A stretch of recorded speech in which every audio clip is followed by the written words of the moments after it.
అదే RTV app వార్తల్ని క్షణాల్లో చదివే అవకాశం ఉంటుంది. ఒక న్యూస్ పేపర్, ఒక టెలివిజన్ ఛానల్ మీ చేతుల్లో ఎప్పుడూ ఉంటాయి. మీకు అందరికీ తెలుసు, మన గత 27/4/27 తారీఖున మన ఉత్తకల్ వచ్చేటువంటి రోడ్లో రైల్వే మిత్రుడు లక్ష్మీనారాయణ హత్య కేసులో ఇప్పటికే మనం 2వ తారీఖున గౌసియా, రాజేష్ అండ్ సౌభాగ్యాలను అరెస్ట్ చేసి కోర్టుకు పంపడం జరిగింది. వాళ్ళని మనం అదుపులోకి తీసుకొని, అంటే పోలీస్ కస్టడీలోకి తీసుకుని మరీ తిరిగి విచారించిన తర్వాత వచ్చినటువంటి సాక్ష్యాధారాలను బట్టి, తగినటువంటి ఆధారాలను బట్టి మనం నిన్న కూడా జయరాం యొక్క ఉమ్మనూరు నారాయణ అలియాస్ పచ్చార్లపల్లి నారాయణ అనేటువంటి వ్యక్తిని మనం దీంట్లో ఇన్వాల్వ్మెంట్ గురించి అరెస్ట్ చేసి నిన్ననే రిమాండ్ పంపడానికి జరిగింది. సో తదనుగుణంగానే మిగిలినటువంటి ముద్దాయిలు కూడా ఈరోజు ఉదయం మనకు 6 గంటలకు సమాచారం వస్తే 7 మంది ముద్దాయిలు మనకు ప్రాణ చేసుకోవడానికి ఆధారం మనం దగ్గరపాడు క్రాస్ దగ్గరికి వెళ్ళి ఆ 7 మంది అదుపులోకి తీసుకొని విచారించి వాళ్ళ యొక్క పాత్రను నిర్ధారించుకున్న తర్వాత అరెస్ట్ చేసి వారు చెప్పినటువంటి అంశాల ఆధారంగా ఆ రోజు ఏదైతే మనం హత్యలో వాడి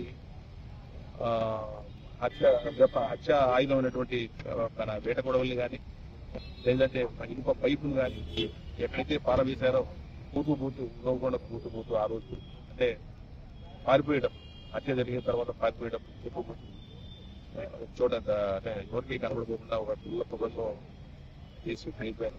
ఆ ప్లేస్కి తీసుకెళ్లి ముద్దాయిలు తీసుకుంటుందని చెప్తే వాళ్ళు తీసుకొచ్చి ఆయుధం మా దగ్గర ప్రొడ్యూస్ చేశారు. కనుగొన్న తర్వాత వాటిని స్వాధీనం చేసుకున్నాం. తద్వారా తర్వాత మళ్ళీ తిరిగి వారు చెప్పినటువంటి సాక్ష్యం ఆధారంగానే, వాళ్ళు చెప్పినటువంటి న్యూస్ ఆధారంగానే ఏదైతే ఆ రోజు హత్యలో వాడారో, అంటే రవాణా కోసం ఒక మోటార్ సైకిల్ కూడా వాడారు. రాము వ్యక్తి అంటే కాపు రాయడానికి అక్కడ లక్ష్మణ్ యొక్క రాకపోకలకు సంబంధించిన సమాచారాన్ని రాజేష్కు, మేకల శ్రీనివాసులకు ఇవ్వడానికి పారిపోయేటప్పుడు ముగ్గురు వెళ్ళారు మోటార్ సైకిల్ తిరిగి రిటర్న్ కూడా.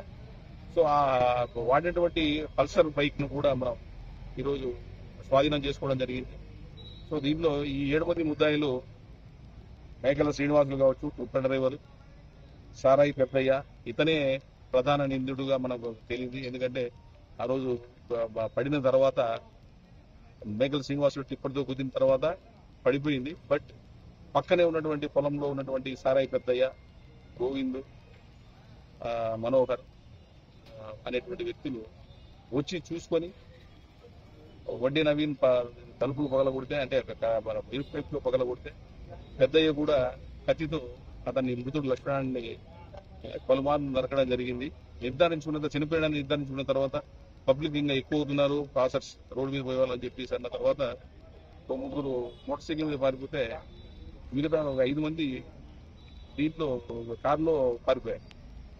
సో మనం ఆ 5 మంది అరెస్ట్ చేసినాం. కానీ ఈ రోజు ఉన్నటువంటి మిగిలినటువంటి 7 ఏదైతే ఉన్నారో 7 మంది ముద్దాయిల్ని మనం ఈ రోజు అదుపులోకి తీసుకొని మేకల శ్రీనివాసులు, సారాయి పెద్దయ్య, బోయ గోవిందు, బోయ రాము అంటే కర్రె రాము, ఇతనే మన మోటార్ సైకిల్ వాడుకొని సమాచారం అందించిన వ్యక్తి.